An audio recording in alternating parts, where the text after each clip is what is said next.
Pada minggu yang lalu, saya menyarankan Anda untuk melanjutkan bacaan pada Umberto Eco. Ya, itu penting Anda lakukan untuk persiapan diskusi kita hari ini. Gitu. Baik, kita mulai. Nah, memang salah satu definisi yang paling luas tentang semiotika itu adalah definisi yang datangnya dari Umberto Eco. Ia bilang bahwa semiotika itu berkaitan dengan segala sesuatu yang dapat dianggap sebagai tanda. Ya. Itu sumbernya ada di buku yang Anda pegang semua. Diterangkan di situ bahwa Eco tahun 1976 ya, di buku Daniel Chandler.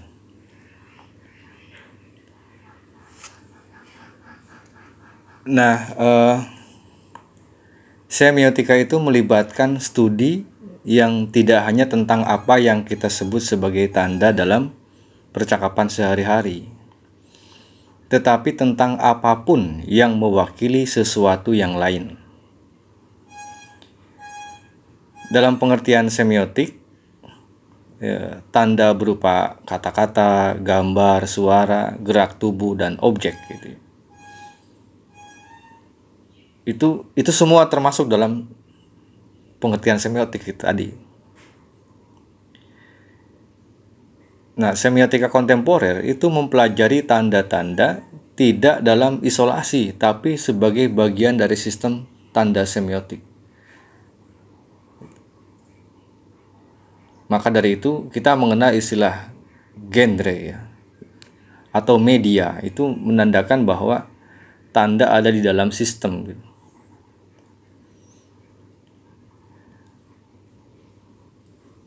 Nah, mereka itu mempelajari bagaimana makna dibuat dan bagaimana realitas direpresentasikan. Maksud mereka tidak hanya Umberto Eco, kita akan lihat ya. Teori tanda atau kadang-kadang ya untuk sementara disebut simbol gitu, kadang-kadang identik, muncul sepanjang sejarah filsafat dari zaman kuno dan sampai hari ini.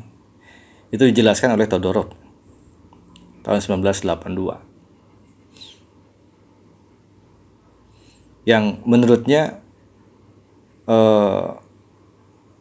referensi pertama untuk semiotika sebagai cabang filsafat itu muncul dalam Essay Concerning Human Understanding. Itu karyanya John Locke tahun 1960. Tahun 1690.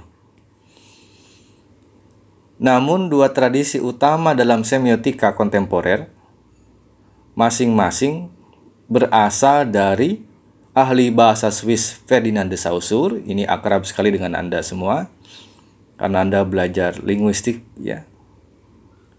Yang keduanya dari filosof Amerika Charles Sanders Peirce. Biasanya diucapkannya Peirce, tapi dalam Chandler bilang diucapkannya Peirce. Kita ikuti Chandler saja. Kita ikuti Pak Daniel. Peirce dibacanya supaya mudah juga. Charles Sanders Peirce. Nah, istilah semiologi Saussure berasal dari sebuah manuskrip tahun 1894. Kenapa sebut manuskrip? Karena saat itu memang belum diterbitkan ya bukunya. Edisi pertama Course in General Linguistiknya itu diterbitkan secara anumerta memang pada tahun 1916. Nah, kita bisa lihat itu pendapatnya pada buku tersebut. Ya, Saussure bilang bahwa semiotika itu mungkin dapat digunakan untuk memahami ilmu yang mempelajari peran tanda-tanda sebagai bagian dari kehidupan sosial, which studies the role of sign as part of social life. Kan begitu. ini lanjutnya akan menjadi bagian dari psikologi sosial dan karenanya merupakan bagian dari psikologi umum. Kita, lanjut Saussure, akan menyebutnya semiologi dari bahasa Yunani semeion, ya, artinya adalah tanda, sign. Ini akan semiologi ini ya, kita kalau menggunakan semiologi artinya mengacu pada Saussure. Semiologi ini sifatnya akan menyelidiki tanda dan hukum yang mengatur tanda tersebut. Karena itu belum ada seseorang atau kita saat itu maksudnya tidak dapat mengatakan dengan pasti bahwa itu akan ada.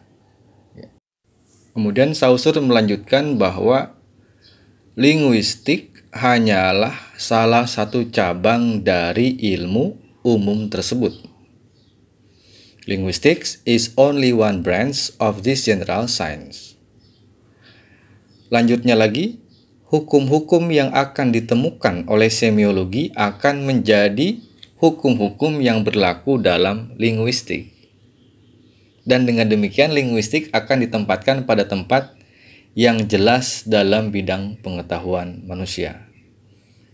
Jadi dalam harapan Saussure dulu berarti linguistik yang beliau rancang itu menjadi persiapan untuk memasuki semiologi yang saat itu memang belum jelas gitu.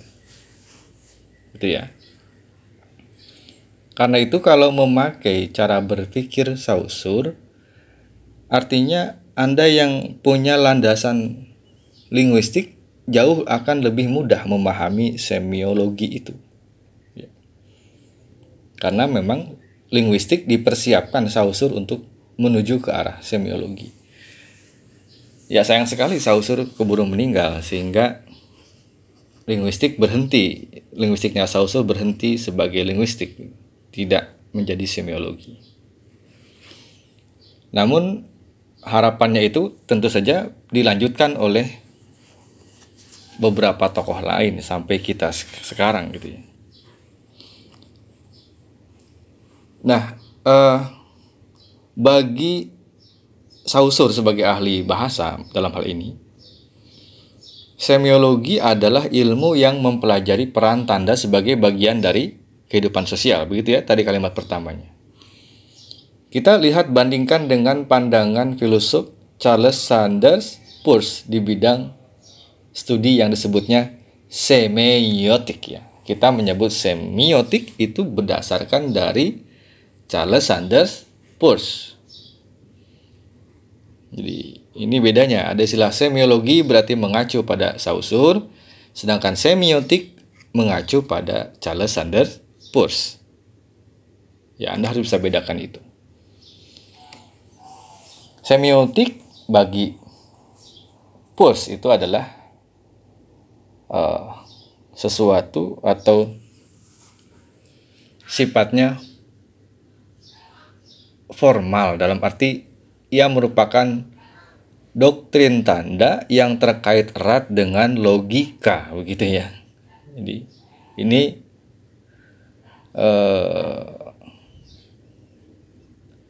kita lihat pada kaitannya dengan pemikiran John Locke ya. Jadi gini, mana ya? Oke. Peirce itu kan meminjam istilah dari John Locke. Ia mengatakan begini, logika secara umum adalah hanya nama lain untuk semiotika. Doktrin tanda yang kuasi perlu atau formal tadi. Dengan menggambarkan doktrin sebagai semu perlu atau formal, Peirce mengatakan bahwa kita mengamati tanda-tanda seperti yang kita ketahui. Ya, Nah, Peirce dan Saussure itu secara luas dianggap sebagai salah satu pendiri apa yang sekarang lebih kita kenal sebagai semiotika itu. Mereka mendirikan dua tradisi teoretis utama. Istilah semiologi Saussure kadang-kadang digunakan untuk merujuk pada tradisi Saussurean, sedangkan istilah semiotika kadang-kadang mengacu pada tradisi Peircean. Namun, saat ini istilah semiotika banyak digunakan sebagai istilah umum untuk mencakup seluruh bidang. Ini nanti saya ada sumber dari Note ini. Ini buku yang tahun 1990. Ya, Note itu yang mengatakan bahwa semiotika banyak digunakan sebagai istilah umum untuk mencakup seluruh bidang. Kita akan diskusikan lagi selanjutnya model tanda Saussurean dan Peircean pada bagian selanjutnya. Ada beberapa komentator yang mengadopsi definisi Charles W. Morris tentang semiotika.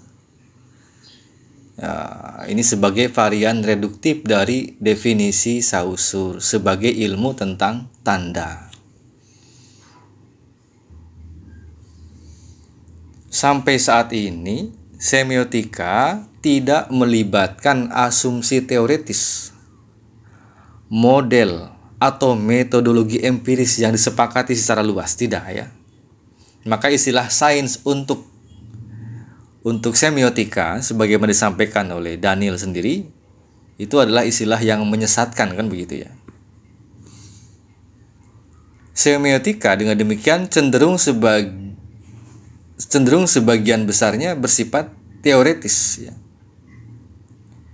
Banyak ahli teorinya berusaha membangun ruang lingkup dan prinsip-prinsip umum saja. Peirce dan Saussure misalnya sama-sama memperhatikan definisi dasar tanda.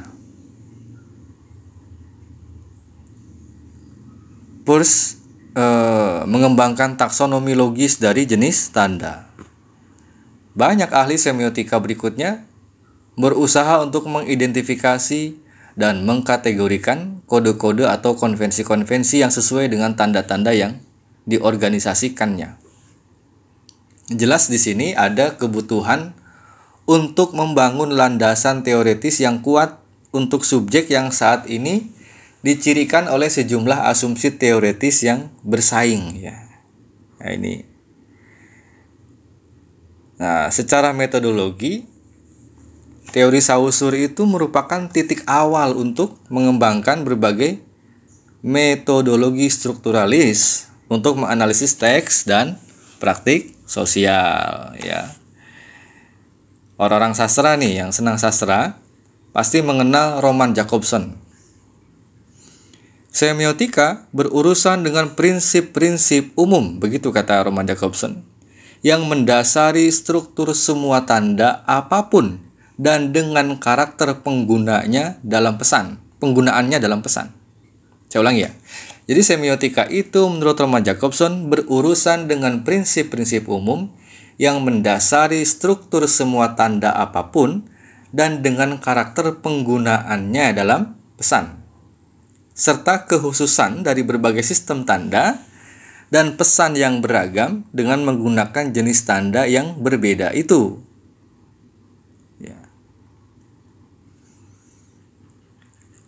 Metode strukturalis telah sangat banyak digunakan dalam analisis berbagai fenomena budaya. Namun,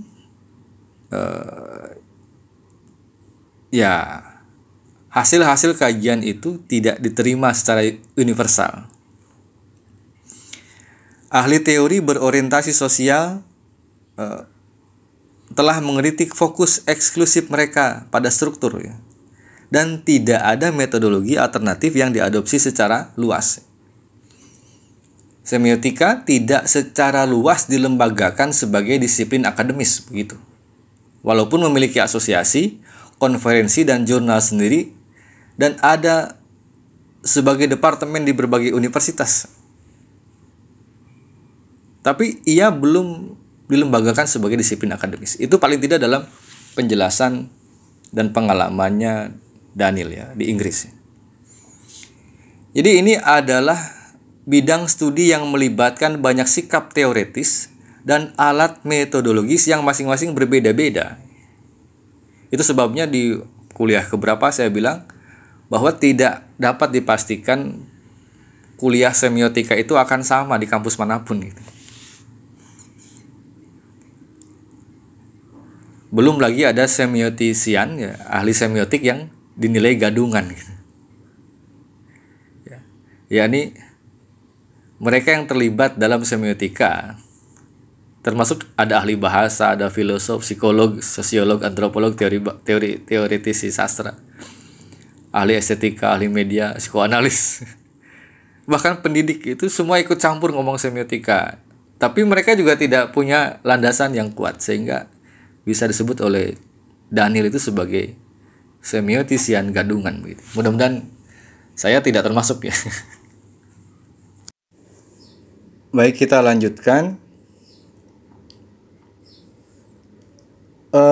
Memang sulit untuk memisahkan semiotika Eropa dari strukturalisme dalam asal-usulnya ya. Jadi bicara soal semiotika Eropa, tradisi Eropa itu asal-usulnya dari strukturalisme.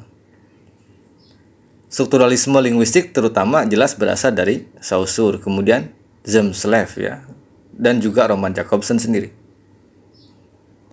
Namun siapa orang yang pertama kali menggunakan istilah strukturalisme?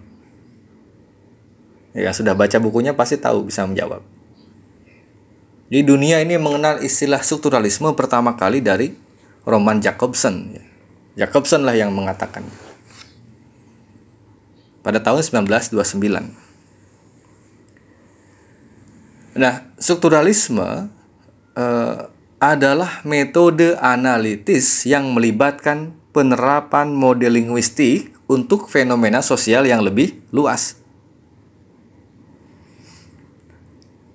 Jakobson mengatakan begini, bahwa bahasa adalah sistem semiotik murni, studi tentang tanda.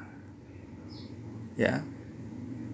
Jadi kalau belajar bahasa itu sebenarnya kita sedang belajar sistem semiotik murni.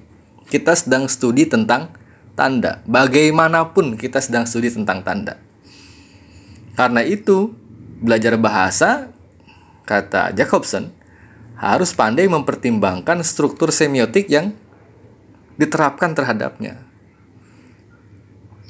Hal itu sama kalau kita memahami, contohnya menurut dia sendiri, arsitektur, pakaian, atau masakan. Setiap bangunan secara bersamaan adalah semacam perlindungan dari jenis pesan tertentu. Jadi setiap bangunan itu metafornya bagus sekali. Setiap bangunan itu secara bersamaan adalah semacam perlindungan dan jenis pesan tertentu. Ada pesan di dalam setiap arsitektur. Demikian pula setiap garmen menanggapi kebutuhan yang pasti utilitarian dan pada saat yang sama menunjukkan berbagai sifat semiotik. Itu masih menurut Jakobson. Dia mengidentifikasi fungsi utama bahasa dan berpendapat bahwa ini harus mengarah pada studi analog tentang sistem semiotik lainnya. Mengerti ya, yang disebut analog tadi. Bahwa dari linguistik kita bisa membaca fashion, misalnya bisa membaca masakan, bisa membaca arsitektur. Itu.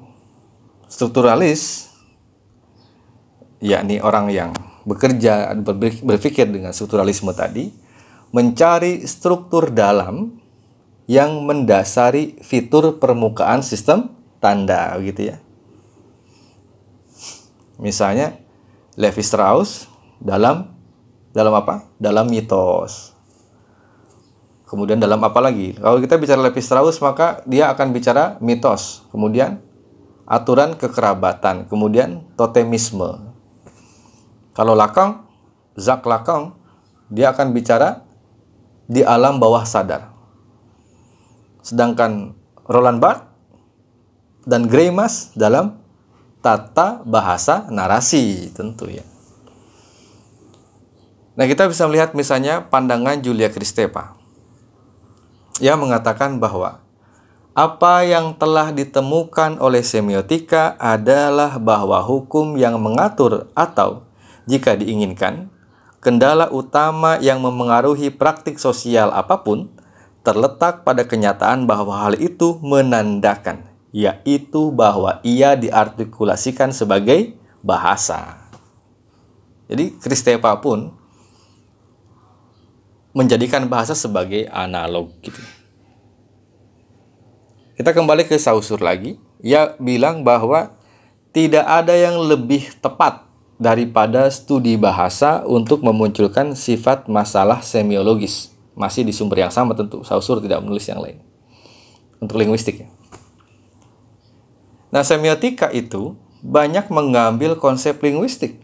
Sebagian karena pengaruhnya dan juga karena linguistik adalah disiplin yang lebih mapan daripada studi sistem tanda lainnya. Anda bisa lihat semiotika linguistik sudah bicara dari fonologi, ya, unsur paling rendah, kemudian morfologi, kemudian kita bicara sintaks, kemudian kita paling kecil sampai sistem yang paling besar. Betapa ya linguistik itu menjadi model yang baik untuk latihan memahami tanda. Maksudnya latihan untuk persiapan diri memasuki semiotika. Nah, Saussure menyebut bahasa, tentu yang ia modelkan dalam hal ini adalah speech, ya, ucapan, sebagai yang paling penting dari semua sistem tanda. Jadi kalau kita masuk lagi ke linguistik adalah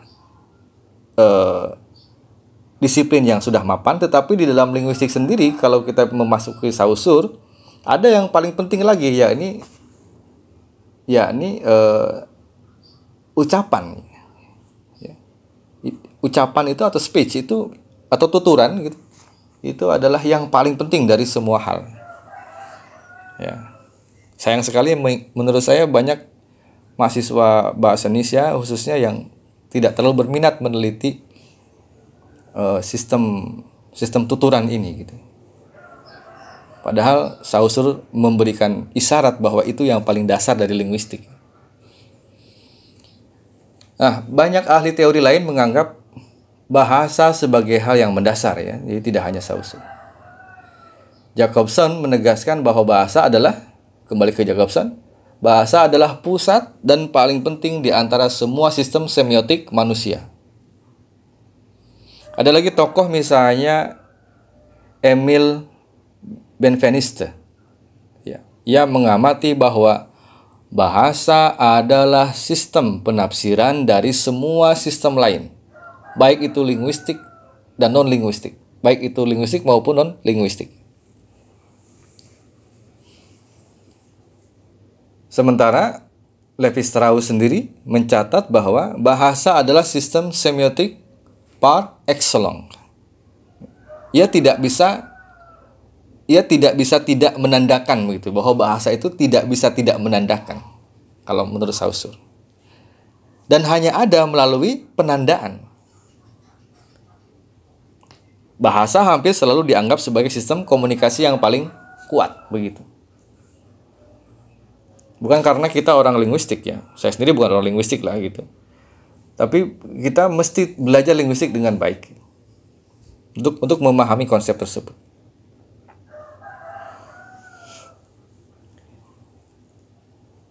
Ya, saya belajar linguistik waktu S1 seperti kalian begitu. Kemudian memahami lagi linguistik dalam diskusi-diskusi di wilayah filsafat, kemudian juga di dalam semiologi atau semiotik itu. Ya, Anda yang baru belajar linguistik juga mesti belajar ilmu budaya, mesti belajar filsafat agar mengerti juga konsep linguistik itu bukan sekedar ilmu tentang bahasa, tapi ia bisa ditransformasi menjadi berbagai macam landasan atau sebagai landasan untuk memahami fenomena sosial tadi.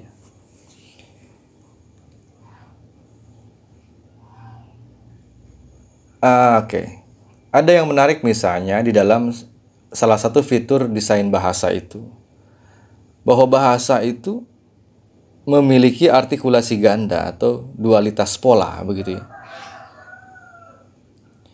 Artikulasi ganda dari fitur desain bahasa ini memungkinkan kode semiotik untuk membentuk kombinasi bermakna dalam jumlah tak terbatas, ya, menggunakan sejumlah kecil unit tingkat rendah yang dengan sendirinya tidak berarti. Maksudnya di dalam bunyi sendiri-sendiri tidak berarti, tetapi ketika ia terkombinasi, ia merupakan kumpulan makna. Misalnya apa? Fonem dalam ucapan atau grafem dalam tulisan. Nah, penggunaan elemen hingga yang tak terbatas ini adalah fitur yang dalam kaitannya dengan media secara umum telah disebut sebagai ekonomi semiotik. Maksudnya apa? Ini jadi definisi tradisional itu kan menganggap artikulasi ganda hanya untuk bahasa manusia yang dianggap sebagai fitur desain kunci. Itu pandangannya Hockett. Louis Zemslave itu menganggapnya sebagai fitur penting untuk menentukan bahasa. Apa kata Jacobson? Jacobson menegaskan bahwa bahasa adalah satu-satunya sistem yang terdiri dari unsur-unsur yang merupakan penanda dan sekaligus tidak menandakan apa-apa. Oke. Jadi artikulasi ganda itu dengan demikian dipandang sebagian besar bertanggung jawab atas ekonomi kreatif bahasa gitu. Ya. Bahasa Inggris misalnya, oke kita lihat, nanti akan mengerti. Hanya memiliki sekitar 40 atau 50 elemen artikulasi kedua atau fonem. Tetapi ini dapat menghasilkan ratusan ribu kata gitu. Demikian pula kosakata yang terbatas kita dapat menghasilkan jumlah kalimat yang tidak terbatas, tergantung pada batas sintaks yang mengatur kombinasi yang valid secara struktural. Dengan menggabungkan kata-kata dalam berbagai cara, kita dapat berusaha untuk membuat kekhasan pengalaman misalnya. Contoh dalam bangunan sastra ya, sastra paling berjasa di dalam usaha-usaha menciptakan kekhasan pengalaman itu melalui penggabungan kata-kata tentu, baik itu puisi, prosa ya. Nah, jika kita memiliki kata-kata yang sifatnya individual untuk mewakili setiap kekhasan, kita harus memiliki jumlah tak terbatas dari kata-kata itu yang akan melebihi kemampuan kita untuk belajar, mengingat atau memanipulasi semua itu. Konsep artikulasi ganda tampaknya tidak terjadi dalam sistem komunikasi alami hewan ya selain manusia. Kalau manusia itu hewan, ya golongan hewan kan secara ilmu biologi. Hewan yang berpikir. Kalau tidak berpikir masih hewan asli. Karena itu perdebatan semiotik utama adalah mengenai apakah sistem semiotik seperti fotografi, film atau lukisan memiliki artikulasi ganda atau tidak, kan begitu. Ada seorang filsuf ya, namanya Susan Langer. Ia bilang bahwa sementara media visual seperti fotografi, lukisan, dan gambar ini memiliki garis, warna, bayangan, bentuk, proporsi, dan sebagainya yang abstrak dalam kombinasi dan yang sama mampu mengartikulasikan secara kompleks. Jadi seakan-akan sebagai kata-kata itu yang terkombinasi. Namun mereka, bedanya, kata Langer, tidak memiliki kosakata unit dengan makna independen. Maksudnya tidak ada unit-unit kata. Tidak ada hal-hal yang sifatnya individual di dalam unsur-unsur yang tadi itu yang kita bisa pisahkan. Kalau kita melihat lukisan misalnya, tidak bisa kita melihat garisnya dipisahkan dari warnanya. Warnanya dipisahkan dari bentuknya misalnya. Semua itu satu kaitan yang kompleks. Karena itu saya sendiri sering tertegun kalau melihat lukisan yang memukau itu, saya tidak bisa berkata-kata ya. Kagum atau tidak bisa menjelaskan apa sih ini gitu. Ya, saya kalau pernah datang ke rumah pelukis Rudi Setiadarma di Bandung, saya tidak bisa berkomentar untuk berbagai karyanya itu. Karena ada kompleksitas di situ yang memukau gitu ya. Dan Langer itu alih-alih mengabaikan media non-diskursif karena keterbatasan media tersebut, ia malah berpendapat bahwa semua itu lebih kompleks dan halus daripada bahasa verbal dan sangat cocok untuk ekspresi ide yang menentang proyeksi linguistik. Ini penting ya.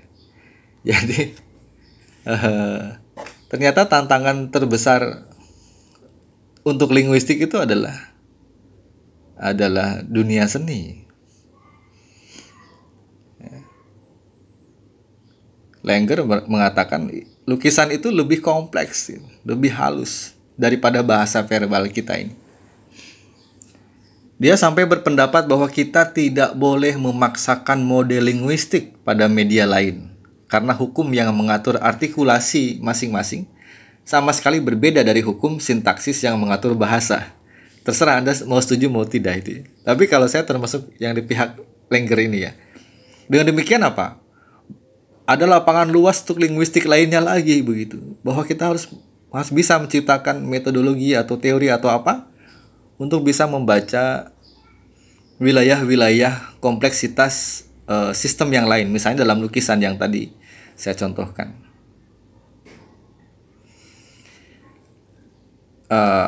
Oke ya.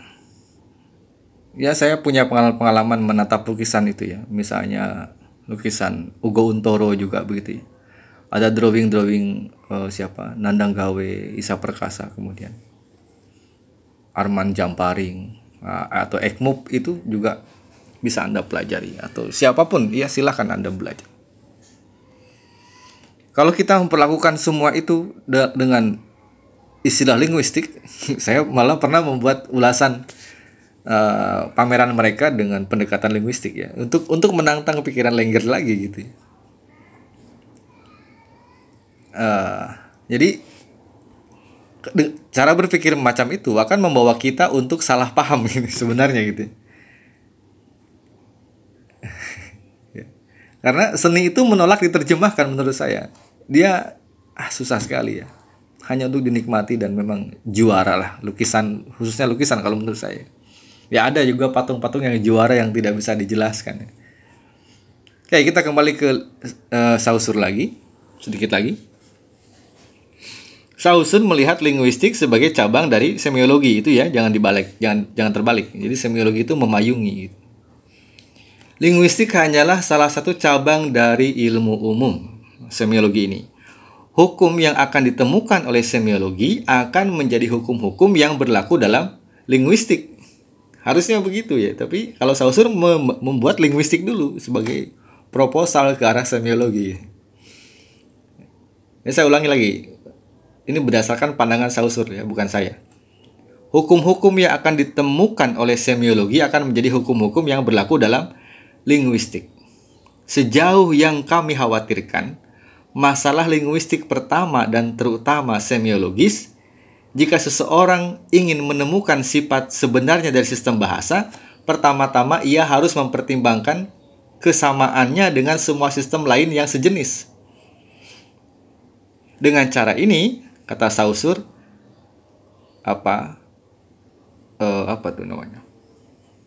fajar pencerahan itu akan diberikan gitu ya. Tidak hanya pada masalah linguistik. Kita akan tercerahkan tidak hanya dengan linguistik gitu. Dengan mempertimbangkan ritus misalnya adat istiadat dan lain-lain ya. Sebagai tanda, ia bilang, ia percaya bahwa kita itu mungkin bisa melihat lagi semuanya dengan perspektif baru.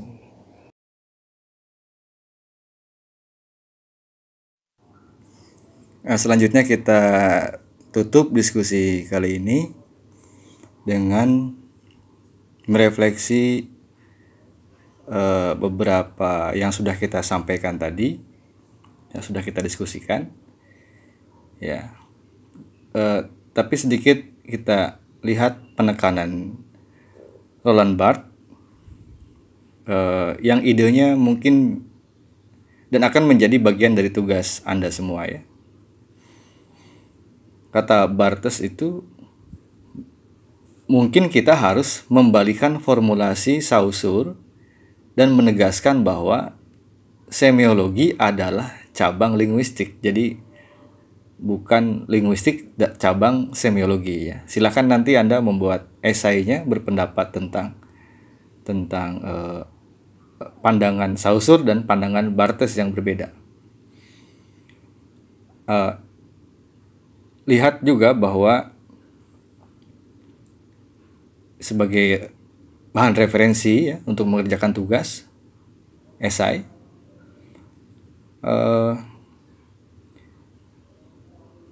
bahwa di tangan dan dalam pandangan Roman Jakobson, dengan tanpa ragu ia mengatakan bahwa bahasa adalah sistem tanda dan linguistik adalah bagian tak terpisahkan dari ilmu tanda atau semiotika. Jadi Jakobson ini Saussurean, ya. Nah, kita lihat pandangan yang lain. Kita secara teoritis menempatkan linguistik dalam semiotika, begitu, ya. Lalu sulit untuk menghindari mengadopsi model linguistik dalam mengeksplorasi sistem tanda lainnya. Karena menurut saya ini karena pengalaman kita sebagai orang linguistik. Nah, sebagai tambahan, ada pandangan dari ahli bahasa Amerika, Leonard Bloomfield. Ia bilang bahwa linguistik itu merupakan kontributor utama terhadap semiotika. Nah, ini pandangan yang lain lagi. Silakan Anda bisa mengelaborasinya dengan pandangan Bloomfield. Kalau Jakobson kan mengatakan semiotika itu ilmu umum tentang tanda-tanda yang memiliki disiplin dasar linguistik.